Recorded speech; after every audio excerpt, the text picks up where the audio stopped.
Welcome back, everybody, to Misericorde, Volume 1.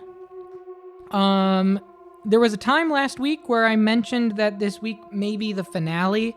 I don't think that's going to be the case. I think we've got one more week in us, and then it will be said and done. Just getting an understanding for how much is, like a vague understanding of how much is left. I think we would kind of be pushing things a little bit. I took some time at the top of the stream to talk about new initiatives and updates to the channel structure, and by the time we're getting started here, I think we would be overdoing it a little bit. So I should mention that Sunday, April 13th, 2025, barring me taking the night off for one reason or another, will be the finale of Misericorde Volume 1. Very excited. I have been loving it so far. Like Polycubic said, last week's revelations were wild. I mean, we're truly wild. I can't wait to see where things go. We have a new visitor in Linbarrow Abbey. We have the bishop. Old, I think, friend might be pushing it of Superior. However, they do know each other. We did get the Superior name reveal. Mabel. Very, very, very good name. Loving it so far. Loving it so far. I do want to, just so that it's on the books for the YouTube VODs, we are doing a month of April community art initiative for the new website. For those that haven't seen the new website, this is going to be the new home for Caprolog companions as well as community stuff. So in time, I've got a lot of work to do. I'm going to fill this in with, the coverage that this got. I think Paste Magazine did an article. Obviously, a game like this is a smaller independent release. You don't get the big EGM cover story, GamePro cover, like that kind of stuff. However, there still is cool discoveries that I have made while learning about this game and learning about the development from ZC on this game. Rest in peace to Co-Host.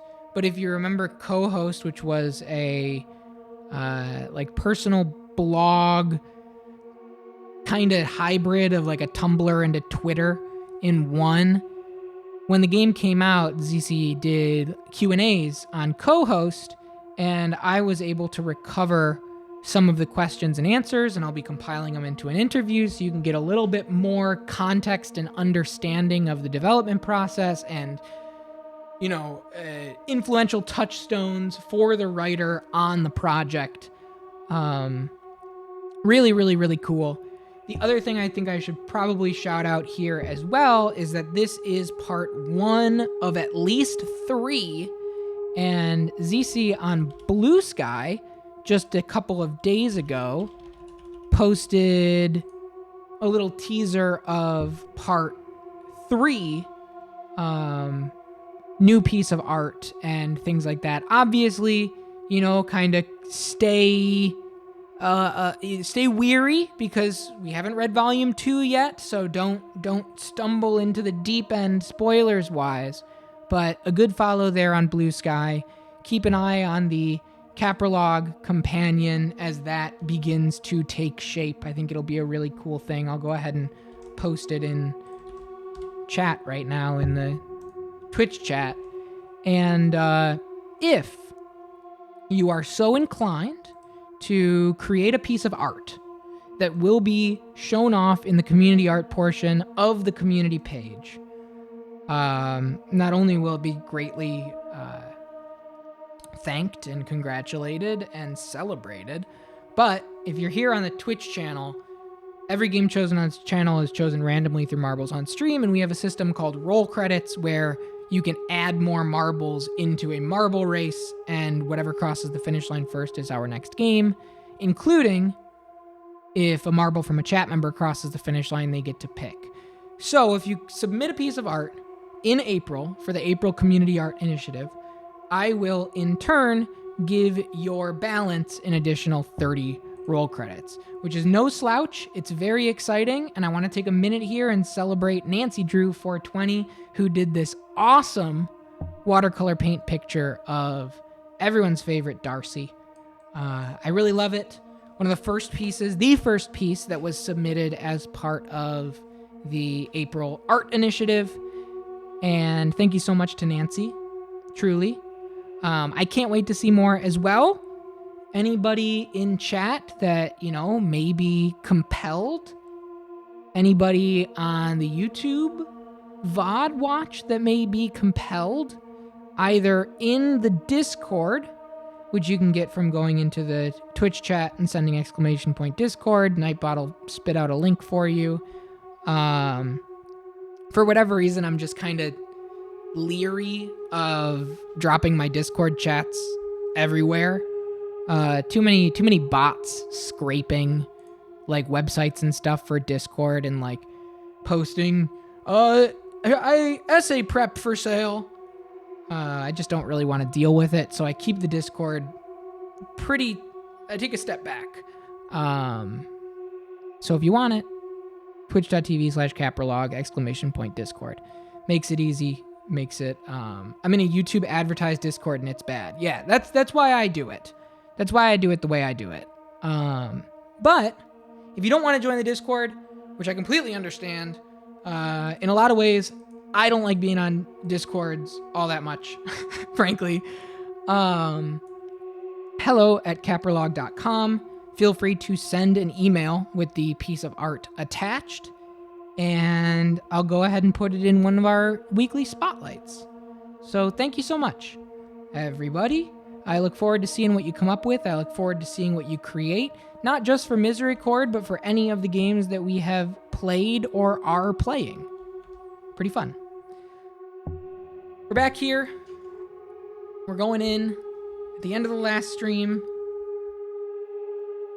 Been pretty crazy if you haven't been caught up. Oh, baby, it's on YouTube. You should be. This has been a lot of fun. As I said, I don't believe we will be finishing the game tonight. I can almost guarantee it. I also don't think that we have enough for it to go to Easter weekend, which would be April 20th. Like Hearts dreamed for. I understand the dream. I would have to take the week off because there simply isn't enough. Maybe, you never know. In any event, let's get back to Misericorde, Volume 1, as read by me, a story that I'm loving very much. This tea is very, very hot, but I need to take a sip before things start.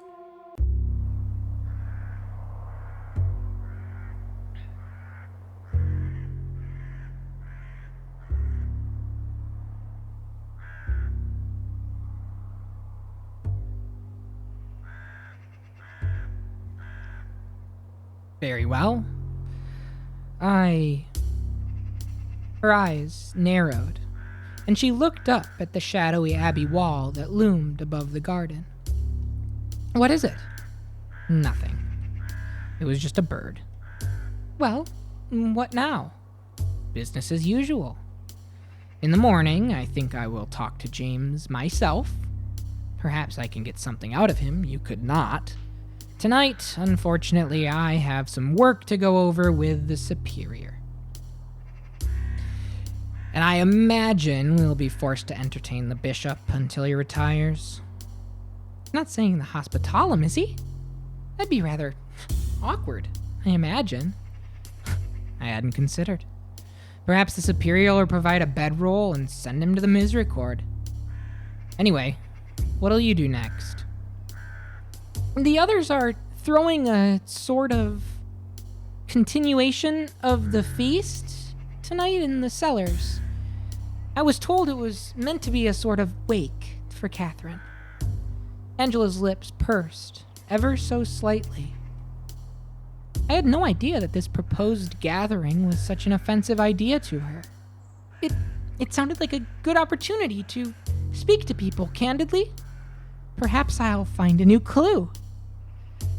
Indeed. Well, goodbye. And with that, she left. I really loved the hypothetical pose last week about if the nuns were streamers. I absolutely agree. Darcy would not read chat. No chance. She probably wouldn't acknowledge much of anything else either. Just play the game and talk to herself occasionally until she decides to stop streaming. Yeah. She wouldn't even acknowledge much of anything. She'd be playing like Breath of the Wild for like 9-hour streams, and in 90 minutes you'd just hear like, that's a really pretty sky. And then that's it. And then it would just be very quiet, like Breath of the Wild piano and jumping and flying, like, hi chicken, hello chicken. And then that's it, and just moving on. Oh, I get it. Yeah, in some shrine. Okay, got it.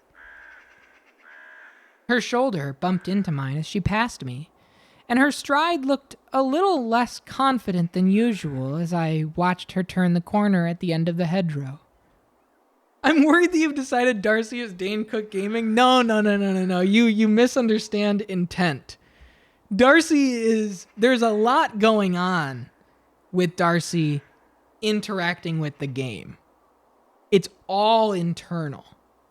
Dane Cook Gaming, let's just not beat around the bush here. He is only streaming to promote the tour.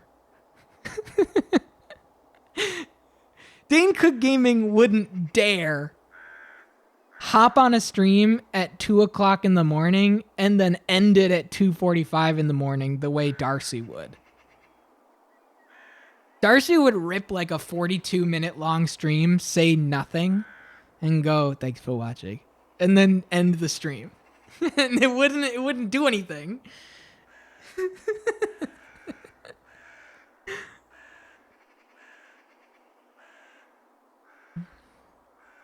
I sighed. The sun was still setting. I had a good while yet before I needed to appear at this controversial party. He does it really fucking well. I mean, listen. I mean, he's selling tickets. I wandered back the way we had come past the chapel. The more I wandered around the abbey, the stranger I found the pile of debris lumped unceremoniously next to the building. The chapel itself appeared sturdy enough, so I was at a loss as to what all this loose stone was for. I gasped as I realized there was something moving atop the rubble. Black fabric draped over the broken rocks. I froze in place. This picture's not on? Hang on.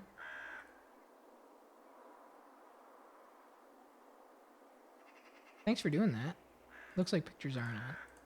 Okay, should be good now. I had to disable the weekday shots and I didn't enable the Sunday shots. Should be good now. Okay. Unfortunately, a little late, all things considered, but I just want to make sure it's showing up in the Discord right. Should be good to go. Okay. Was this Eustace breaking her promise to me yet again? Or was I the first person in history to catch a ghost off guard? I squinted through the dusk, trying to decide whether or not to bolt. It turned around to face me, and I tensed. Only... Oh. Hello, Hedwig. Oh! It's you! You gave me quite a fright up there. I think I already said that we need to stop meeting like this. Didn't I? We really do need to. It's no trouble. I'm just naturally jumpy, as it turns out. I suppose that wouldn't be a problem in a cell. There was only one way people can come at you in there. Indeed. And what are you doing on top of a pile of rocks? Oh, just taking in the sunset. Sister Margaret. Even I won't buy that one. It was worth trying. Well, I need to get into the chapel. There used to be a way in through here, but when the clock tower collapsed, it blocked the passage. Have you tried the front door? Soup locks it, for whatever reason. And the back door as well, the clever clogs. Oh, well, that's a shame.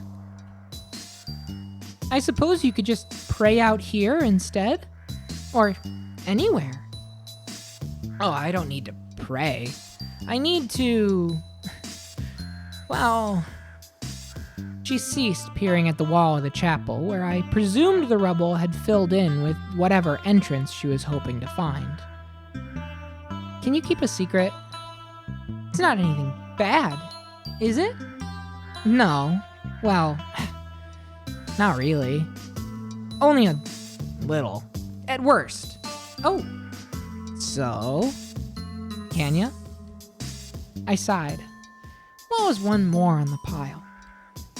Yeah, of course. Well, as I'm sure you noticed, the Superior's organ sounded a little off tonight. Did it? She shot me a withering look. Anyway, that might have been my fault. A little bit. It was a little bit Catherine's fault as well, but, she's busy. I need to get in there and fix that problem. What do you mean it's your fault? Sister Margaret! I remembered the first conversation Margaret and I ever had with Catherine. I thought that was just a joke. I mean, a cruel joke, but idle chatter nonetheless. Should have stayed that way, but I fear this time we might have taken things a touch too far. She looked a bit upset tonight, didn't she? As well she should. You'll get no argument from me anyway. That's why I'm up here. Trying to find a way in. Why not just come clean? Oh, where's the fun in that? Besides, I'd rather not be stuck on privy cleaning duty for the rest of the year. Well then, why not just do it tomorrow before service or after?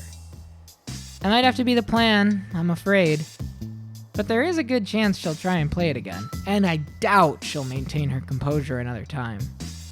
I thought hard about a way to help. I didn't approve of Margaret's mischief, but I was at the very least pleased to see some empathy and effort to correct her mistake. What about the bells? I don't follow.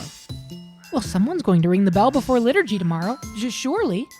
Whoever did it would have to unlock the door. Couldn't you get in that way?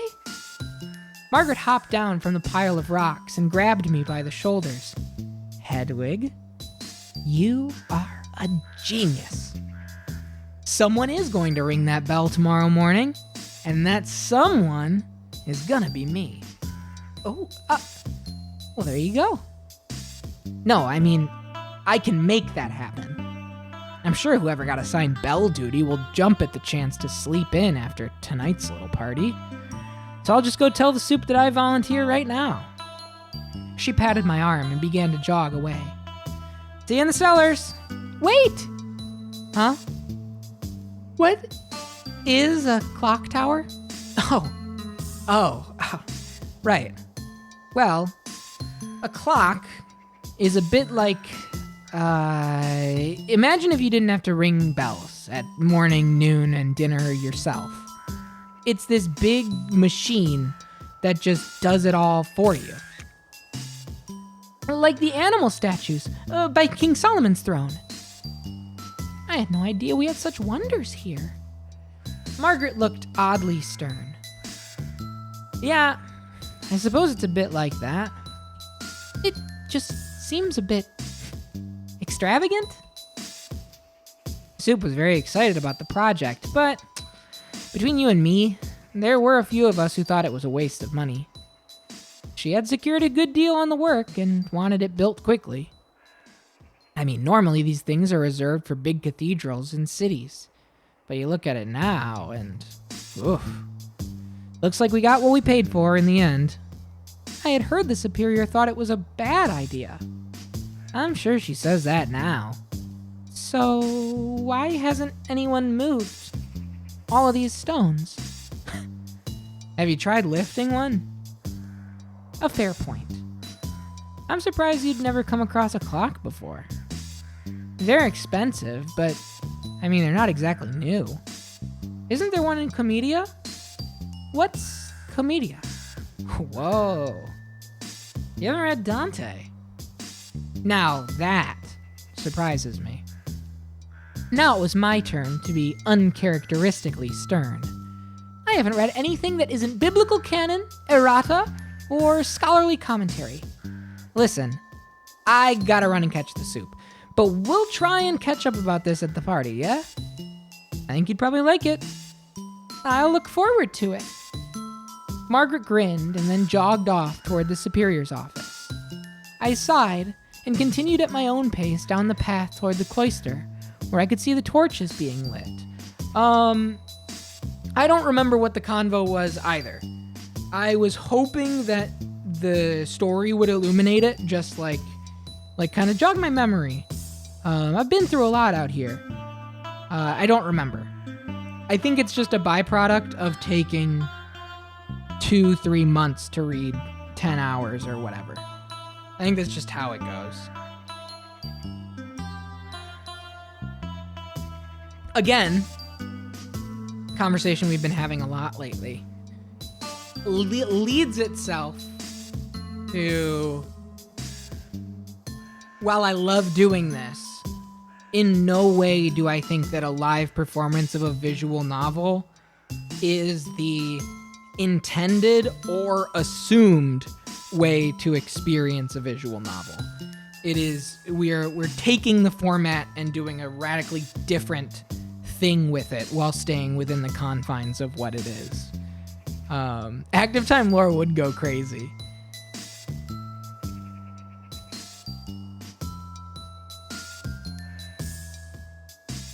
I headed up the stairs to the dormitory. I reasoned that if I really was going to burn the midnight oil with everyone in the cellars later, I might as well get some rest. However, the dorms were livelier than I'd ever seen them. Everyone's doors were wide open, and I could see several sisters milling about, one on her knees scrubbing. I froze in the doorway. My God, this stuff is resilient. You should take up stone carving, Moira. It's just as permanent and a lot less messy. It wasn't my fault. It was like this when I got here. Oh, hello, Hedwig. I stepped forward nervously, ready to be chastised. I could probably make something up that would help. Last stain remover I remember you mixing up for me burned a hole straight through my robes. I appreciate the offer, Darcy, but I think I've got as much of it up as I'm going to. I'm sorry, Moira. Whatever for? I must have knocked it over when I was getting fresh clothes for your dorm. I really was a nasty little rat. Miraculously, Moira chuckled. There's no need to blame yourself. I think you would have noticed knocking a whole bottle of ink over, silly. I almost objected, but then the small crowd around Eustace parted enough for me to see who the culprit everyone had agreed upon was. We really need locks if Catherine's gonna have a cat running around. It's not my cat. Why does everybody think it's my cat? Eustace ignored her. This was a disaster just waiting to happen. I keep all my bottles under the bed, and that way nothing gets knocked over. Eustace stood up, groaning a little as she bent her knees. I'd keep your shoes on out here for a while. I think I got all the broken glass, but you never know. Thanks so much for the help, Eustace. I did my best inside the room, but oh, those paw prints. Eustace nodded and put the brush she had been using to scour the floor back into a wooden bucket at her side. The paw prints were not gone, but they were at least faded. Oh, Hedwig! You should tell Dorothy about your vision. Her what? Oh, that. Oh, do tell. Perhaps it would be best if you took Hedwig into your dorm to chat about it a little bit more privately. Oh, right. I'm sorry, Hedwig. No, it's quite all right. Really, I had no reason to be upset. I'd made no demands for secrecy, and under normal circumstances, I'm sure I'd be thrilled.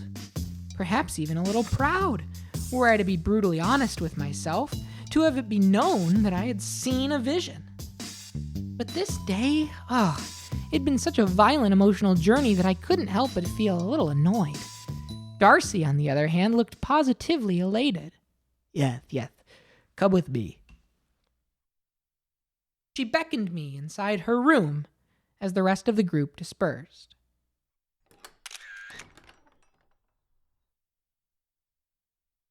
She shut the door behind her and gestured for me to sit on the bed. It was hard to find a spot that wasn't covered in books, bags, tools, and containers. This is exciting. Have you ever had a vision before? Never in my life. Whoa. Oh, what happened? Well, it's rather unpleasant, to tell you the truth. Oh, they often are. I've seen a lot of gruesome things in mine. According to Eustace, anyway. What sort of gruesome things? Heads chopped off, stuff on fire, men with way too many eyes. The list goes on, really. How frightening. I think it was worth it for the ones that are less scary. And really, the scary ones are important too, I think. They're a rich tapestry. I think that's a very good way to look at it. So, what'd you see? No holding back now. Start with before the vision, actually. What were you feeling? She had produced a quill and paper from her little reading desk. Well, I was rather upset. I had a horrible time in the village, truth be told. Oh, sorry to hear it. And I sat down in the town square. I told her everything, in much more detail than I had given Eustace and Moira on the ride back up to the Abbey. It was easy to be forthcoming around Darcy compared to almost everyone else here. Wow. Exciting. Is it now? Oh, incredibly. Well, what could it mean? I don't know. Oh. Is something wrong? No, I was hoping you might be able to help me sort it all out. I'd be happy to help you, but I can't give you any answers. I don't understand it. I wouldn't know where to even begin understanding it. Well, it's probably about God. I suppose that much I had gathered, I think. See, you didn't know where to begin after all. What do these things say to you? I don't know. You must know. Otherwise, you wouldn't have seen them. Well, what if it's an omen? I wouldn't know then. If God is trying to tell me something, surely it would be something I needed to know and didn't. Darcy shook her head. It was odd seeing her look so authoritative. Even in the garden, she never commanded this sort of presence. God would never show you anything you didn't have the capacity to understand. God may not speak in words, but he understands language. And I mean, how else would he communicate with us now and the Israelites then? The Jews and the Romans? How would he reach the heathens in the east? Or the bloody French? God showed Hildegard a shape of light and then let her conclude that it was a map of the cosmos. He even sent Moses a burning bush before he spoke plainly. And he sent me a vomiting dog? I don't know, perhaps he's yet to speak plainly to you. Or perhaps he already is. She emphasized this point with a dramatic gesticulation. I wasn't sure whether to be amused or frustrated. And do you understand any of the visions that you've seen? Oh, not entirely. If only Catherine were here. She understood hers very quickly. With my help, of course. Which gives me the utmost confidence that I can help you. We can translate what God's saying to you. I'd appreciate that. I'm yours. However, I must think on it. But, of course, there really is no great rush. She scrunched up her face and started stroking her chin, and I realized she meant to start thinking right away. I needed that one. I was gonna do the same thing.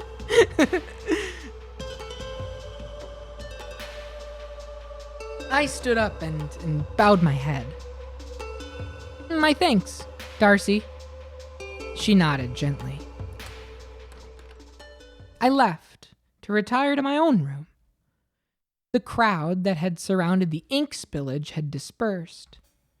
Only Moira remained, leaning against her door, looking more exhausted than I'd ever seen her.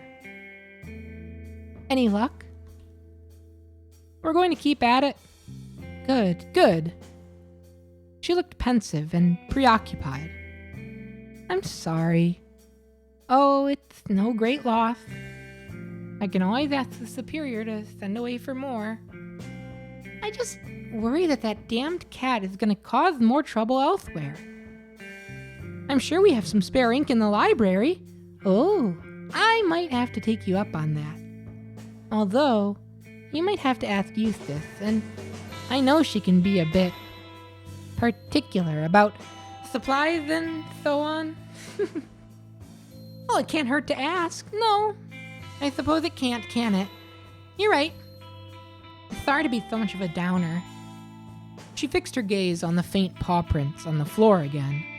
Eustace had clearly done her best to scour the stone, but there was still a visible trail leading out of the dorms to the landing.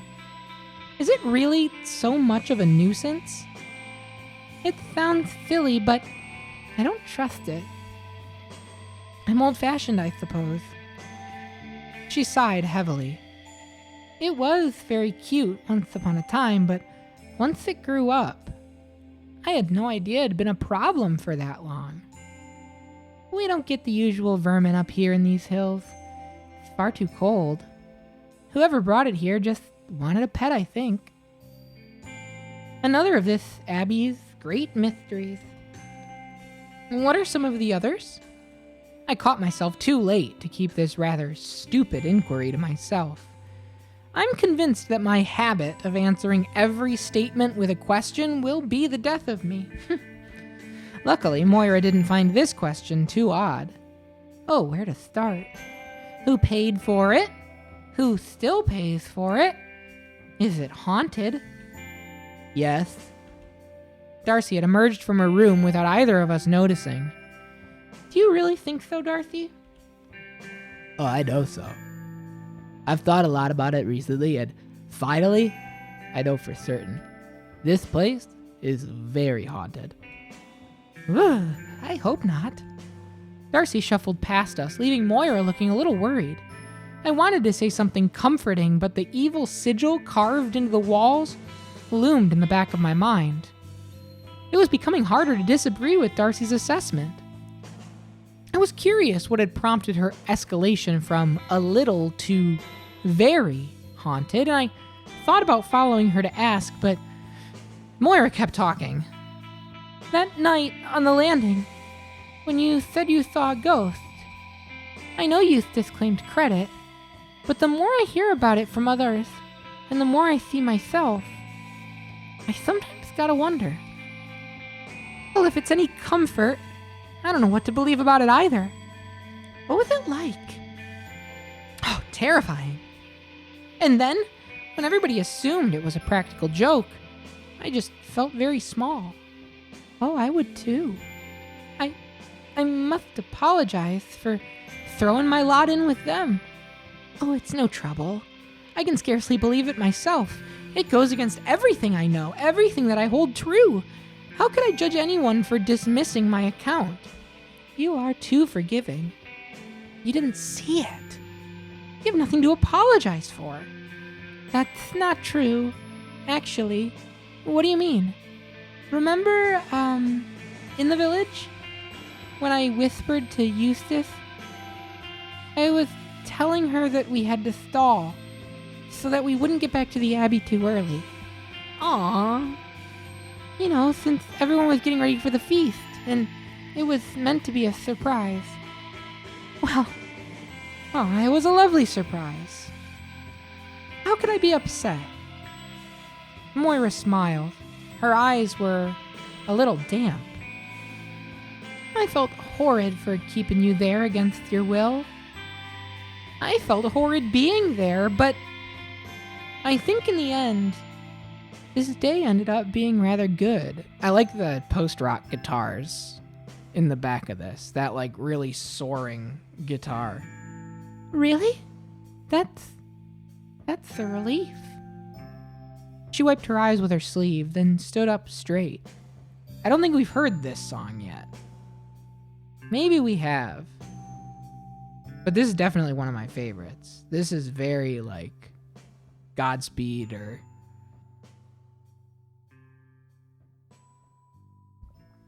Very, very good. This was the guest track by Slint. Honestly. Let's not get too far ahead of ourselves, though. We've got a wake to attend, remember? Right. I think I'm going to lie down for a little while, to recuperate. Oh, you should. It's been a long day, and it's going to be a long night. Of course. She smiled at me and then stretched her arms above her head, letting out a huge yawn. I think I might do the same. And knock on my door if you get up before I do, won't you? Of course. We went into our separate rooms. I think I fell asleep the moment my eyes shut. Like Darcy just looming. My friend bought a custom-built Telecaster directly from Dave Pajo not that long ago. Wild, amazing guitar. I'm assuming that's a guy from Slint. I don't know the band. I don't know the band member names. I have seen that video of them in high school doing like band practice. Have you ever seen that one? Crazy to see what they were coming up with at like 14, 15, 16, 17 years old. What a good band. Taro, I've heard you yawn, and I heard, fuck. And then she yawned. I knew it would get somebody. Literally in the back of my head, it was spinning like, this fake yawn is going to get somebody. And I'm not just saying that now that like it happened. In the back of my head, I was like, somebody's going to get got by this. I don't know who it's going to be. But so, because I got to tell you, I was very impressed by how convincing my own fake yawn was right there. It was a good one.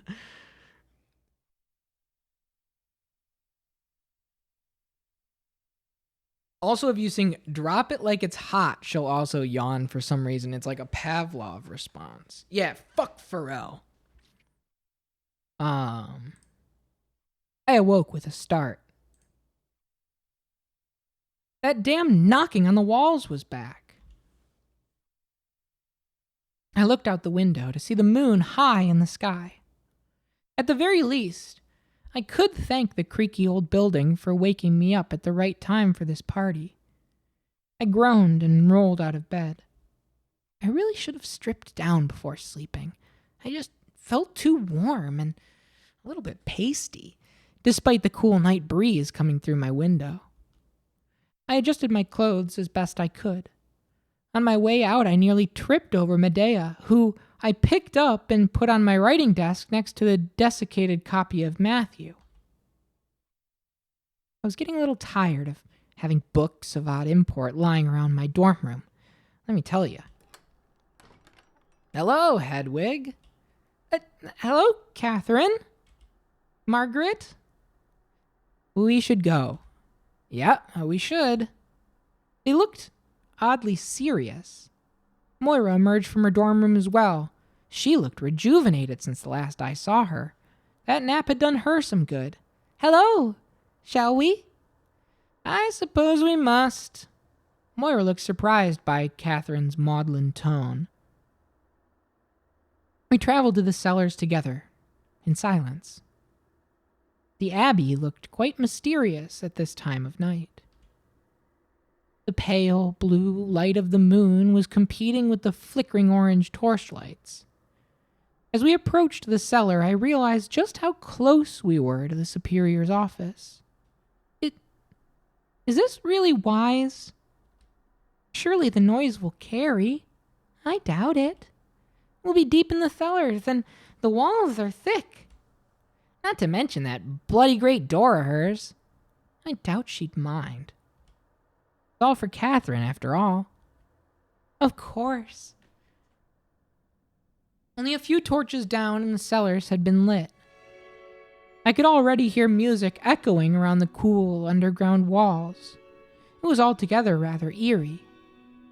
A sort of fortress of casks had been erected around what appeared to be the designated celebration area. A few of the barrels had been arranged like little tables carrying wineskins and cups. Adela had one of these makeshift tables to herself and was playing some sort of card game with Sister Charity.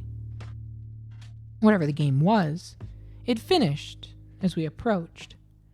Adela flipped a card over, causing Charity to erupt into giggles. Hello, everyone! Would any of you care to see the future? No thanks.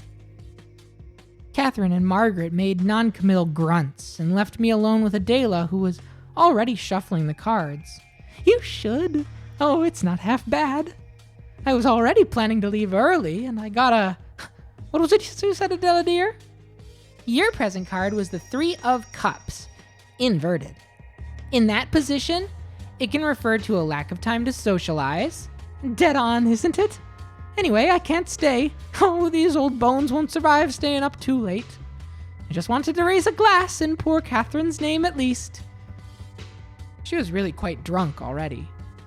You should stick around for just a short while longer. I believe we're giving a toast to Catherine in just a few minutes. Oh, you talked me into it.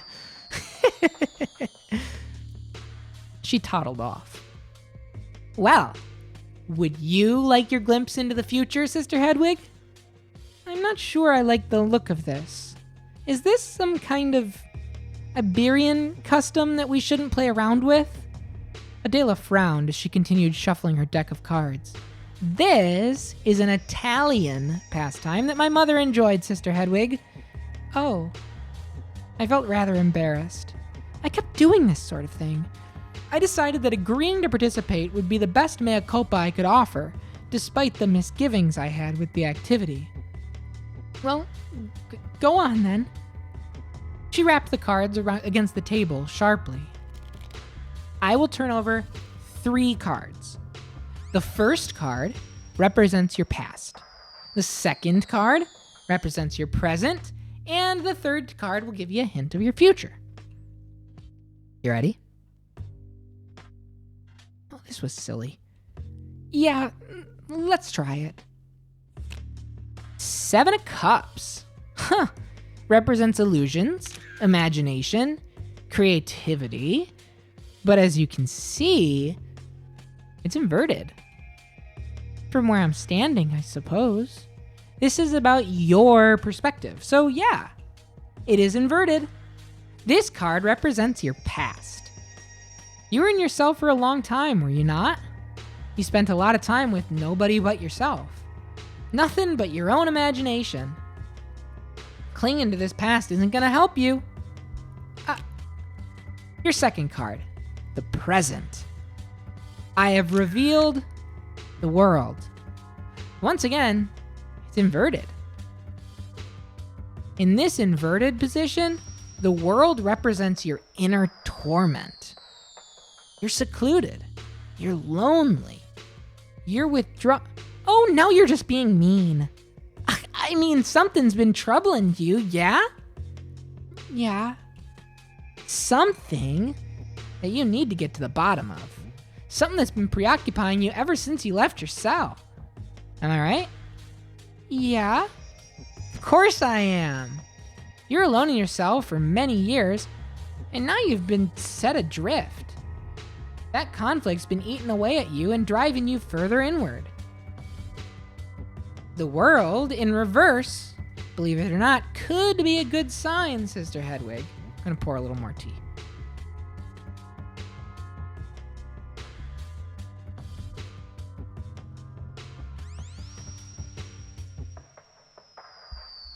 It represents your current state. You may yet find the answer to those questions within yourself. But choose a final card and we shall see. I pointed at the topmost card in the pile. I didn't particularly care for this game, and I wanted it to be over as soon as possible. Oh. The Queen of Swords. Reversed. All your cards have been reversals, Sister Hedwig. It's interesting. Is it dangerous? No. Just means you face many challenges. Oh, lovely.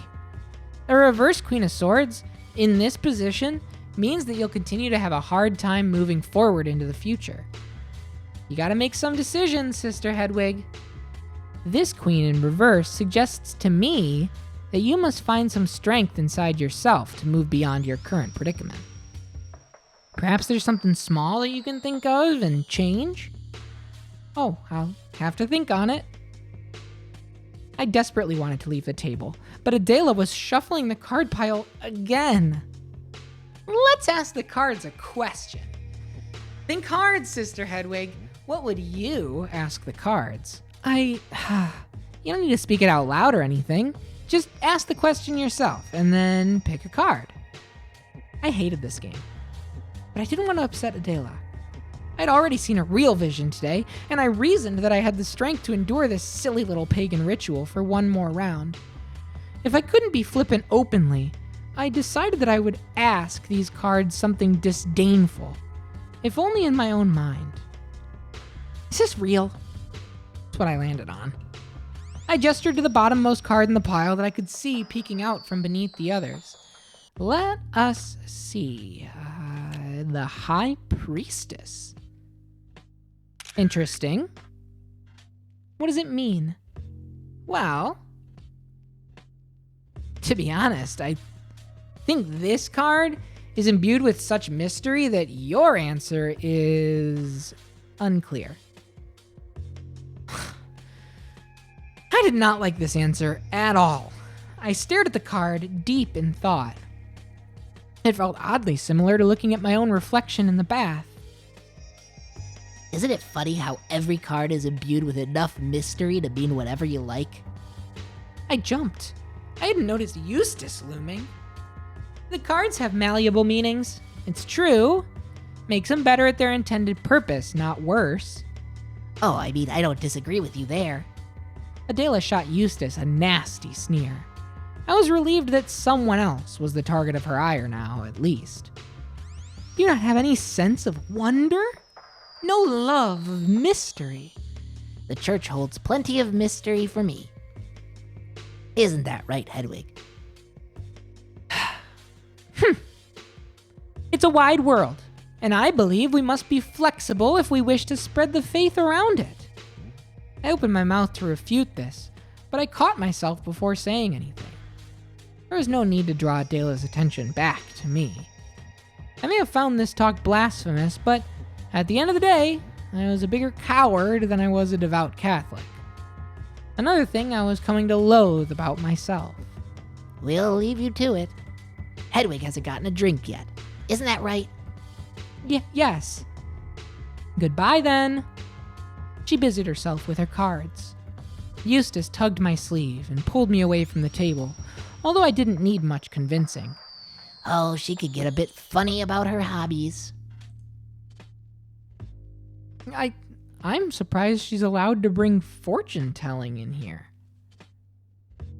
Those cards are blasphemous, surely. I'm not sure Adela thinks that hard about these things beyond the aesthetics. I would call her an easily distracted traditionalist. She led us to a free table, near the edge of the makeshift room with, thus far, untouched cups, and then began pouring 2 drinks. You've had a long day. Indeed, I have. How are you feeling? She nudged a full cup in my direction, which I took with a quickness that surprised even myself. Tired, but also very, very awake. Like I could sleep forever or never again. Darcy was the same way when she started having visions. So you believe me now? I said I believed you had a vision. Ultimately, what I think does not matter. She drummed her fingers on the top of the barrelcomb table. Take it easy, chat. She stared off into the distance, deep in thought. I want you to know that I am looking out for you. Do you understand that? In what sense? I can't say. But I promise it isn't out of disrespect or anything. I'm not being condescending. She was being very condescending. You being at a wake for Catherine, it just feels quite strange, uncomfortable. And I felt similarly about you working in the library as well. I keep glancing up from my work, expecting to see her sitting across from me, writing God knows what. But instead, I see you. And that isn't your fault, to be clear. But it stings every time. I can only apologize. I'm no replacement for her. I was never trying to be. I was very angry when I first heard that you volunteered for her old position. What a climber, I thought. You regretted taking such extreme vows and jumped on this rare opportunity to leave. I know several other sisters that still think the same way. I don't think that anymore, just so you know. Well, what changed your mind? You're fucking miserable. It wasn't something you wanted, was it? She peered at me through her thick glasses. I knew there was no way I could lie. She was clearly comfortable in her deduction already. No. A superior put you up to something, didn't she? Yes. I wish she hadn't. I sometimes feel the same. She wanted some objective eyes and ears, I take it? Not satisfied with the conclusion that that man killed her? Yes, I mean, that's it exactly. Of all her idle interests, this is easily the most annoying. She poured herself another drink. What could convince you to just give it up? That's why I tried to scare you, you know. But you're braver than I thought. Nothing? Oh, please. There must be something. No, there isn't. I don't think it was James either. How could you possibly have an opinion on this? You never met either of them. That's not true. Catherine came to my augioscope several times. Yeah, to talk about what? Please? You didn't know Catherine. Not the way I did. Nor anything close to the myriad of connections she had with everyone else here. What's the first thing that comes to mind when you picture her? Companionship. And someone who I could talk to about scripture on a level no one else ever has. Yeah, I mean, she was really good at leveraging people's interests. I know she left a few sisters hurt when she moved on from certain interests. Are you one of them? No. But that's certainly an opinion that several people here have. So you admit I have some knowledge of the situation. Why is it then that you want me to ignore all of this so badly? Eustace looked around to make sure that nobody was within earshot, and then leaned across the barrel to speak in a harsh whisper.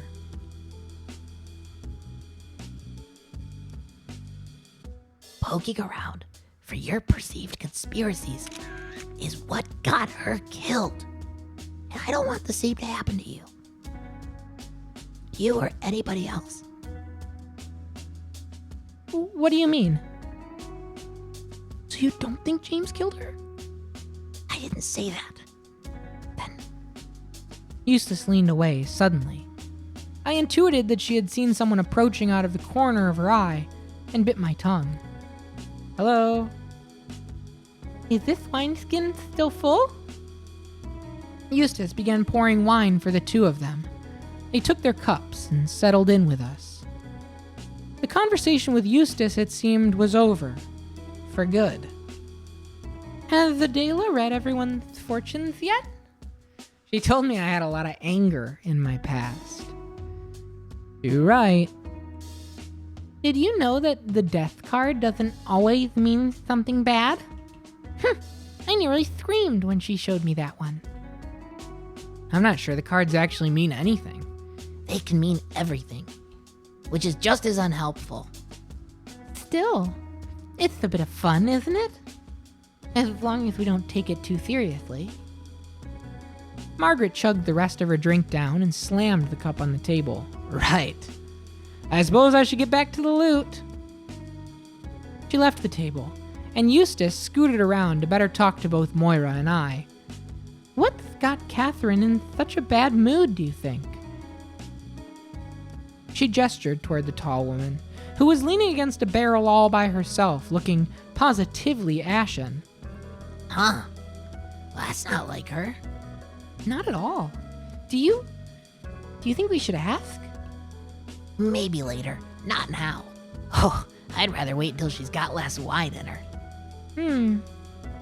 I made eye contact with Catherine by accident while the others were talking. She sighed deeply, then looked away to pour herself another cup. Well, that's really not like her. I had in fact seen Catherine in a similar state in the Misericorde not very long ago, when she had been staring into the fire and lamenting her lot in life. She had alluded to her old home life then, and now that I knew the rumors surrounding her exit from the village, I had a sinking feeling about what was bothering her. You don't think she really did what they say, do you? Kill her husband? Moira and I both coughed into our drinks. No, I don't think she did. No, no, nor me. She's a bit odd, but I don't think she's that kind of odd. Look who's talking. Flora had arrived without anyone noticing and looked ready to pick a fight for some reason. Eustace turned around to address her curtly. I never said I wasn't odd, but I think we can all agree that Catherine and I are different kinds of odd. Never mind. Line me. Moira obliged immediately, lifting up the wineskin to pour a mug for the impatient young woman. Go easy on the stuff this time. You're not my mother. Then thank God for that. Flora stuck her tongue out at Eustace and left, presumably to go bother somebody else. Christ. I know it's normal for young nuns to act out, but man, she's been acting out for a long time now. I bristled at the curse, but the insinuation that Eustace found Flora's behavior somehow beneath her bothered me a lot more. I opened my mouth to say something about it, but Moira got there first. I suppose it's probably for the best. She was always more tactful than me. You like to act out too, Eustace. Just in more elaborate ways, I suppose. My pranks have always been elaborate and thought-provoking. What thought was dressing up as a ghost meant to provoke? Ah, a ghost? We all laughed, even Eustace. I wish I knew how to do that sort of thing. If I had been left to my own devices, I would have likely started another argument with Eustace. Woman to woman, Eustace and I had a relationship that seemed liable to fall apart at a moment's notice. With Moira around, well, I felt part of an inseparable trio. Eustace glanced around the room at Margaret, who was fiddling with her lute while standing up on top of a crate. Catherine wandered over to the makeshift stage as well, and still looked a bit dour. Her and Margaret exchanged a few words. Neither of them looked thrilled, honestly. Finally, Margaret shrugged, Catherine's side, and then appeared to pull herself together somewhat miraculously. Margaret strummed a chord and spoke very loudly to everyone gathered in the cellar. Everyone? I know we have some very important drinking to get to, but there's someone who won't be joining us tonight who we need to pay tribute to. A murmur of approval echoed around the room. Someone who can't join us ever again. It's been several weeks since we lost our dear sister, Catherine II. I mean, I'm sure she'd be delighted to see all you here. Annoyed, perhaps at a few of you, but that's nothing a few drinks couldn't fix, I'm sure of it. Everyone chuckled, but I was left confused. What sort of mourning was this? We'll never have another sister like her. I dare say there isn't a convent in the country who will. In the world, I mean, most likely. And I miss having the competition. Her and I had unparalleled beauty, wit, and grace. I mean, I came out on top, of course, but hey, it was very close. More laughter. But she handily bested me at a few other things. She had boundless love for others, endless interest in all manner of scholarship, a frankly rabid hatred of Italians. Everyone found this one particularly hilarious, but I was more lost than ever. And the Spanish? Or was it the Portuguese? I don't know, I can't remember. Anyway, she certainly got her licks in on the English as well, which, I mean, she raised her mug into the air and the crowd followed suit. Fair play. Fair play to all of it, I suppose. Where else but England would Catherine II get stuck with a convent full of Spaniards and Italians? She was Irish, of course. Moira put her hands together in front of her mouth and let out an approving howl so loud I flinched. Everyone else found this very amusing. And she liked to remind us of that whenever she could. I once asked her, why not go back to Ireland then? When I was particularly irritated with some of her good-natured ribbon. And I swear this is true. She looked me dead in the eyes and said to me, my dearest Catherine, ignoring the fact that I must remain here as a nun, I would never consider Lynn Barrow anything less than my home. How very trite, I thought. I still do, most of the time. Lynn Barrow rarely feels like a home to me. Hallways are drafty. What little work there is to do is tedious, and the tedium only increases when there's no work left to do. Rains all the time. It's freezing cold, even when the sun's shining. But with that all being said, I realized something recently. I may grouse about this place. And I'm certainly not gonna stop. But Lynn Barrow certainly feels less like something without Catherine II around. And I think, perhaps, if she considered it a home, well, shit, I guess I could too. So maybe it is home. For better or worse. I miss her. I think I'd miss all of you just the same were any of you to leave. Well, most of you. The crowd laughed again. Catherine raised her mug and began pointing at people in front of her. Charity? Eh? What'll you miss the most about Catherine II? Oh, I'll miss chatting with her about the past. Nobody else here even wants to hear it. Too bloody right. And Marta. I'll miss her assistance in the cellars. Flora? I'll miss having a real friend. Adela? I'll miss having a sparring partner. Hold on to that one. I doubt you'll ever need to duel somebody again. You two were complete mad women. Eustace. I'll miss our conversations in the library. Someone Eustace enjoyed talking to. I mean, what a rare person she was. I think we only have one other here like that. Darcy. I'm sorry, what was the question? What are you gonna miss the most about Catherine II? Oh, I guess I'll miss having somebody to discuss the ghosts and all the spirits with. Steady on, Darce. Steady on. Moira? I'll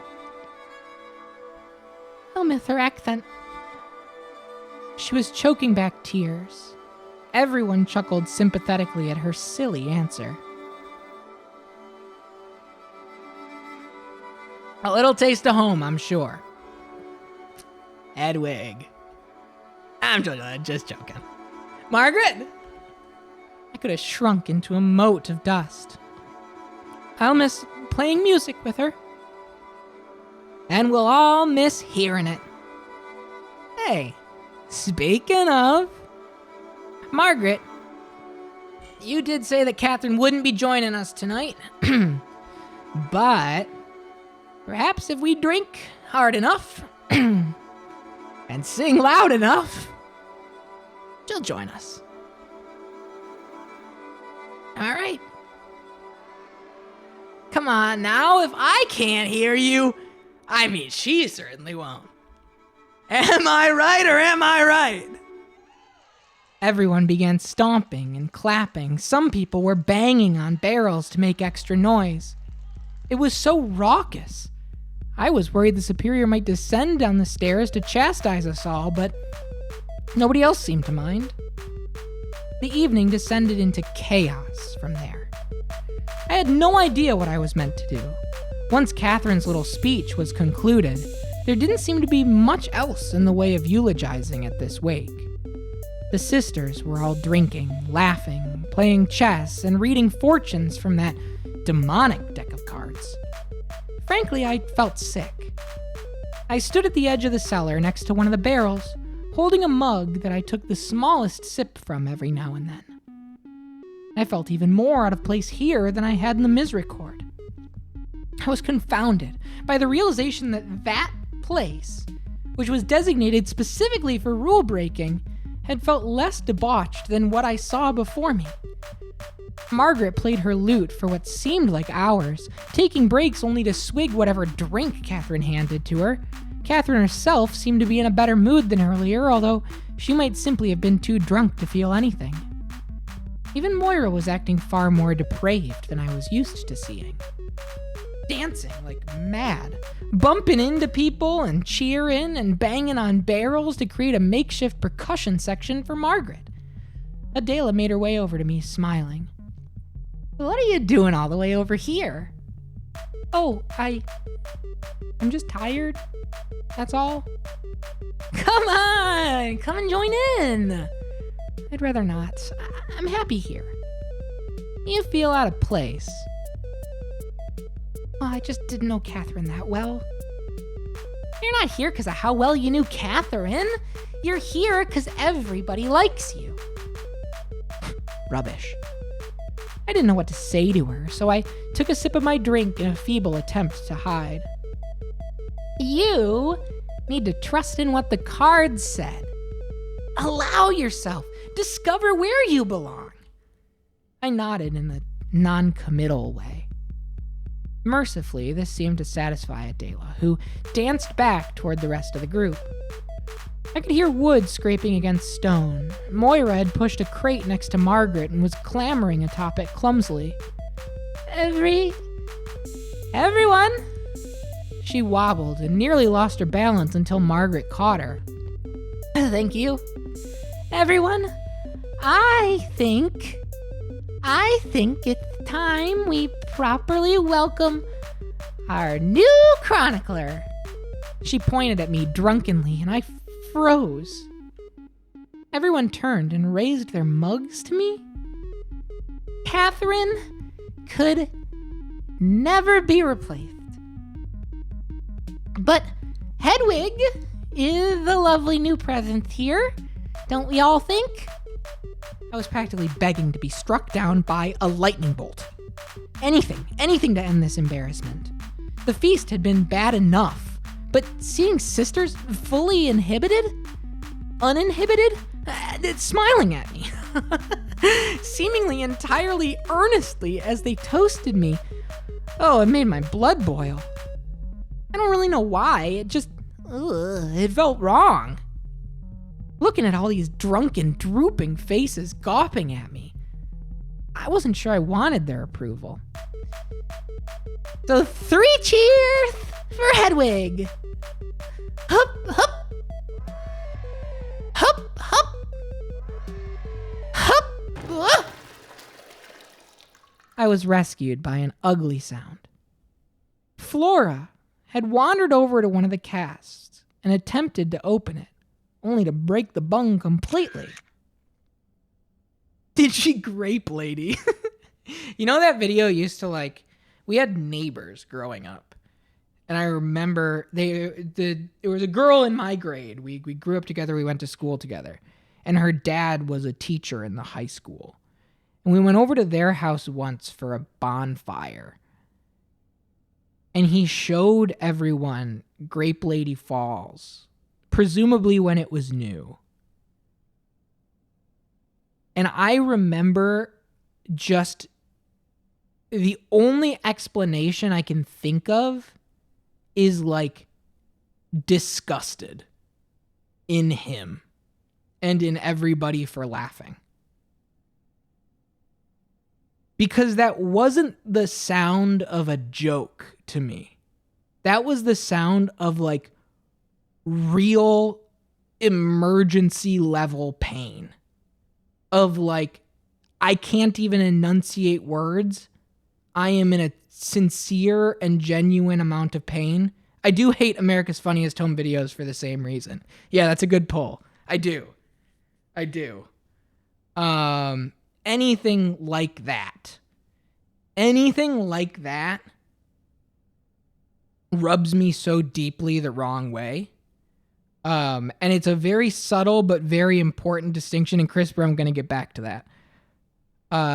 From Jackass. And we've talked about this before. Jackass, I'm all for because you signed up for it, you know? It is an entirely voluntary, taking the risk. But I don't it took a long time for me to reckon with skateboarding growing up. Just because of the near universal level of pain that's just part and parcel with that as an activity, right? Again, the kind of thing where they sign up for it, right? You're skating, you say, so I got over it. It's cool. And I can go to a skate park and sit. I actually went and sat at a skate park recently as I was on a big walk. And I just sat and watched these 2 girls attempt this one trick over and over and over. And everybody was egging them on, giving them a bunch of support. It was really cool. And it made me think about skate a lot. And we'll get to it if we play skate anytime soon. But if not, I'll talk about it another time. But yeah, Grape Lady Falls, really, really pit of my stomach. Maybe I don't know, when did that video come out? I had to have been, I have no idea, 10, younger. A very how could you laugh at that? But anyway, I'm not trying to be a damper. It's just one of those videos that it's very visceral, very visceral. Now, which nun do I think is the recreational tunneling TikTok lady?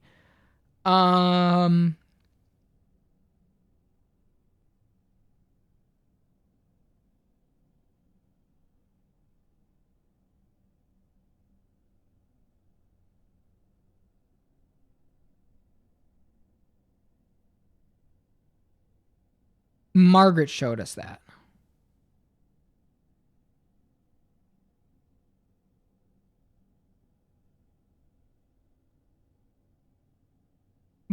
Marta when she was younger is my answer.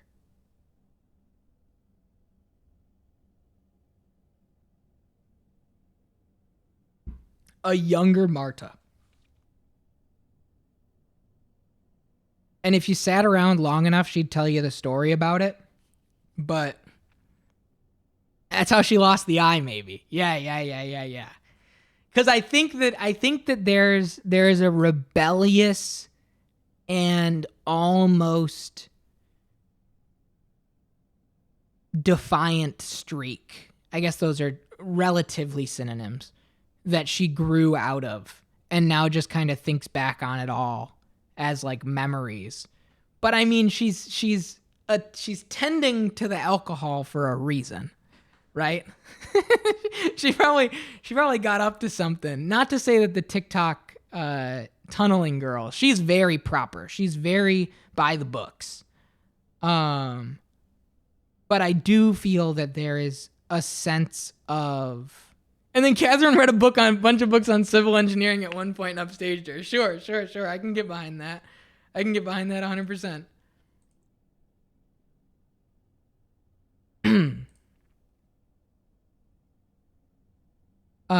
Yeah, that's my answer.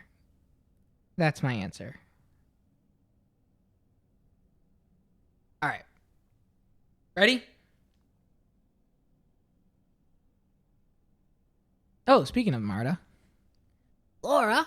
I can't get the voice today. I messed it up earlier. I can't get it today. I'll find it.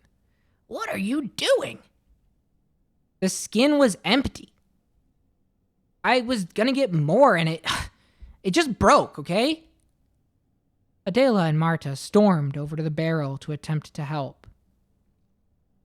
Flora was covered in red wine, her wimple undoubtedly ruined. You really are a piece of work, girl. That's not even the wine we're drinking. I bloody hope not. It smells awful. What did you do? I didn't do anything, okay? It broke on its own, more or less. You ripped the whole faucet out. How did you manage that? I barely touched it, okay? You're a bad worker and an even worse liar. So get out of my way. Whatever. Oh, this was Sister Catherine's first batch of sherry, wasn't it? Of all the casks to break. Well, this one's gone for good. Marta yanked Flora toward her by the scruff of her neck and smacked her face with raw power I wouldn't have expected from her. And what do you have to say about for yourself? Marta raised her hand again, but everyone rushed forward. Whoa. That's enough, Marta. It was an accident. Marta let go of Flora and walked away to join Charity on the other side of the room. The cask was still gushing wine onto the floor. Everyone started inching backward to give the dark liquid a wider berth. Moira tried to pull Flora aside to comfort her, but the younger nun sprinted past her toward the cellar stairs. What should we do? Well, there's not much we can do now. It'll soak into the stone. Some got onto the casks beneath it, too. And those are probably ruined now as well. Just from having something poured on it? This is a delicate business. What was it you said about soaking into the stone? It will, believe it or not. Although a mop wouldn't go amiss. No. Let it. What? What are you talking about? This is Catherine's sherry, right? The wine that she worked on when she tried her hand at winemaking? We should just let the Abbey have it. You mean? Catherine made this. If there's a piece of her soul or her spirit or whatever, essence, I don't know, then the Abbey should drink it. All of it. And that way she could be a part of the Abbey forever. Not just stuck in some barrels. Eustace. That is a beautiful idea. I have never known you to speak with such poetry. I have my moments. I agree. What a beautiful way to honor her memory. That certainly is unique. Befitting, I suppose. Now, when you say all of it, Sister Eustace... All of it. Anything that Catherine made. The mood had soured somewhat when Flora had broken the cask, but a new buzz of activity was starting. Should we just pop the rest open? Let's smash 'em! Oh, that's more like it. A cheer went around the room. Should I go get the axe from the workshop? Good idea. No! I have a better idea. Eustace? Why not use Catherine's sword? Oh, isn't that dangerous? Absolutely. No more or less than an axe. What about a spear? I'd really prefer the axe, I think. And spears are more effective than both. I'll get Catherine's sword if it'll spare us a whole lecture on troop tactics. Everyone except Catherine whooped and clapped. Is that not rather ghoulish? She was killed with it.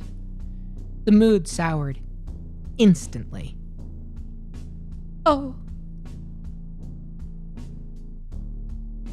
You know, I think that is exactly why we should use it. Should her sword's last act be so grisly? We have a chance here to wield it to celebrate her. I resisted the urge to point out that the sword's most recent acts were to slaughter a goat and to scare me silly. Oh, that actually does make some sense to me. I agree. It's fitting. It's fitting. I'll go and get it. Back in a moment. Catherine's mood had turned again. Nearly everyone else seemed convinced of this ridiculous idea. However, I think we'll be getting on. 'Twas a lovely night, but I'm too old for all of this. We need our beauty sleep, don't we, Marta? Waste of good wine. I'm sure we don't actually need to do this. Do what you like. Good night, everyone. They left. Margaret was huddled in conversation with Catherine again. They both looked quite serious, but Margaret was strumming a tune idly to cover whatever they were conversing about. Finally, Eustace emerged from the shadows once more. She carried that terrible blade with her. When the nuns invested in her cask-breaking plan started cheering, she held it aloft. Even Catherine joined in. Her dark mood had once again evaporated, and she turned back into the Catherine I was used to seeing. Right. Who wants to go first? Let me take a swing. It should be Hedwig. Of course, that is a much better idea. Very fitting. Oh, no, I couldn't. Go on, Hedwig. Eustace approached me and held the sword out as if it was the most natural thing in the world. The pommel toward me, the blade resting at her side, balanced flat on her palm. Now, be very careful. Grasp it firmly with both hands. Everyone was looking at me expectantly. I don't know. Hedwig! Hedwig! Hedwig! Hedwig! Hedwig! Hedwig! Hedwig! Hedwig! Everyone began chanting in unison, even Eustace. There was nothing else for it. I took the sword in my hands, and everyone cheered. How does it feel? It's much lighter than it looks. I saw my reflection in the blade. It was an odd sensation. I suddenly felt very powerful. I turned the blade over with a quick little flip. Oh, it felt so natural. I hadn't even held the sword for a minute, and I already felt as if I were equipped to take on the world. I was surprised to discover that there was an engraving in Hebrew on this side of the blade near the crossguard. How odd, I thought. While I did recognize the script, I couldn't read it. I didn't have too long to muse over it, however. Now step over there, careful now, to this cask, Sister Hedwig. Everybody else should stand back. Now lift it up. I was not really listening. I knew what to do. With a speed that evidently surprised Adela, I swung the blade down onto the top of the barrel in front of me. Not bad, but you gotta swing more confidently. I mean, try. But I was already swinging the blade down again. The barrel gave way, and red sherry came bursting forth all. Everyone cheered. The wine was all over my wimple and frock, but there was nothing I could do about that. I gave the broken barrel a few more gleeful hacks before Adela stayed my arm, laughing. Give somebody else a turn. I can only assume, Crisper, that Hebrew is going to come up later and be important. I think we'll get our answer. You know what I mean? I think that's why I'm just letting it go, is because I think that it's the kind of thing where it's like, just write that down. Hebrew on sword. I would genuinely be stunned if it didn't reveal itself. But yeah, if somebody can find it, there are the screenshots. It seemed like deliberately tough to make out a little bit. You know what I'm saying? Who wants to go next? Huh? There are just enough casks for all of us to do one, I think. Everyone clamored around. Adela held her hand out to me expectantly. The sword? Hedwig? Oh, yes. Of course. I handed the sword back to her gingerly. I didn't want to let go. The crackling energy didn't subside, thankfully. Oh! Adela took her turn next. She began her assault on the cask in front of her with a violent thrust into the dead center of the lid, as if she were attempting to pierce a wooden shield. The tip of the blade wedged itself between two of the planks, and she pressed toward it, forward with a slight twist. The entire lid buckled and split apart immediately. Adela was covered head to toe by the red sherry. She giggled, then held the sword aloft similar to the way Eustace had, and gave a mighty war cry. And that is how it's done! The sisters present all clapped for the expert swordswoman, and she gave a little bow and held the sword out for the next contestant. Catherine stepped forward. The end of her cloak drifted atop a flood of wine that was spreading rapidly outward from our position. I suppose tomorrow will be a laundry day. I might need to get new frocks. It's worth it. One by one, the rest of the sisters attacked their designated wine casks. Catherine opened with a horizontal swing that the rest of us instinctively ducked. She apologized and instead popped her cask with a wicked diagonal strike that crushed the angle where the lid and rim met. She hacked away at this opening until the lid splintered apart completely. Moira's turn took a moment to get going.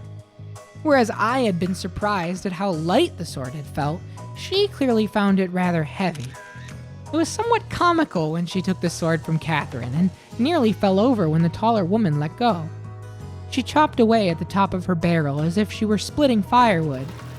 It took some doing, but she got there eventually, and we all clapped and cheered as she gave us a slightly embarrassed bow.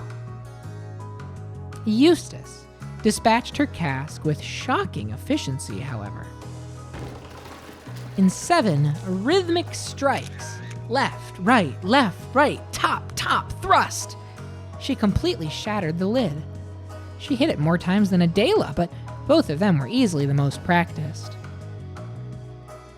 Darcy held her sword by the blade when she stepped up, prompting all of us to rush forward and stop her, all save for Adela, who began arguing that this was a perfectly valid technique. You'll hurt yourself. I wrap my hands to my sleeves, it'll work. A pommel strike is actually very efficient, especially against these barrels. Darcy is not a soldier. She's gonna... Darcy gave the bung of the barrel a surprisingly swift bat with the rounded bottom of the sword handle while the others were arguing. It popped free instantly, spraying everyone with sour-smelling sherry. I am curious if I can... No, I can't. I was curious if I could pull back the text, because that is very funny. Easy. Eustace gave her friend a withering look. Good work, Darce. I told you! Margaret, it's your turn. Catherine had to call across the room to get Margaret's attention. I hadn't noticed that she had wandered so far afield. Margaret! Margaret didn't answer. She was sitting on the bottom of the staircase, back up to the cloister, her head buried in her arms. Perhaps she dozed off. I mean, it is rather late. And she volunteered to ring the bell tomorrow. However, Margaret was not asleep. She lifted her head up from the depths of her cloak and stared at us balefully with glistening eyes.